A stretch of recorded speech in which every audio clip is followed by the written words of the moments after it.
श्रीरामपूर शहरातील श्रीरामपूर संगमनेर मार्गावर आज दुपारी ट्रक आणि दुचाकीचा भीषण अपघाताची घटना घडली आहे।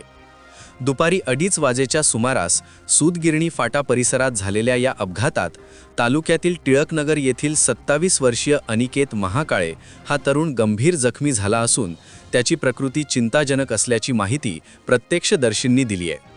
अनिकेत महाकाळे हा तरुण आपल्या हिरो होंडा HF डिलक्स क्रमांक MH17 CF 8967 या दुचाकीवरून श्रीरामपूरच्या दिशेने जात होता।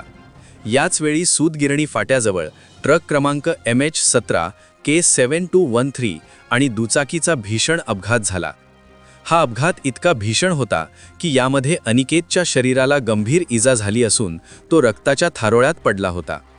अपघातानंतर हा जखमी तरुण मदतीच्या प्रतीक्षेत रस्त्यावर पडलेला असताना तेथून जात असलेले सामाजिक कार्यकर्ते समीर शेख, RPIचे जिल्हा सरचिटणीस मनोज भाऊ काळे, अमित काळे, पप्पू भोंगळे, अतुल काळे, विशाल जाधव, आर्यन गुळवे, परवेज कुरेशी, विनायक बोरुडे आदींनी तातडीने मदतीचा हात देत कसलाही विलंब न लावता तात्काळ रुग्णवाहिका उपलब्ध करून दिली आणि जखमी अनिकेतला उपचारासाठी हलवले।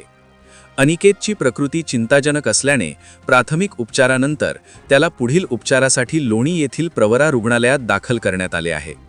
या घटनेमुळे परिसरात हळहळ व्यक्त होत असून महामार्गावरील वाहतुकीचा आणि वेगाचा प्रश्न पुन्हा एकदा ऐरणीवर आला असून सदर अपघाताचा पुढील तपास श्रीरामपूर शहर पोलीस करत आहेत।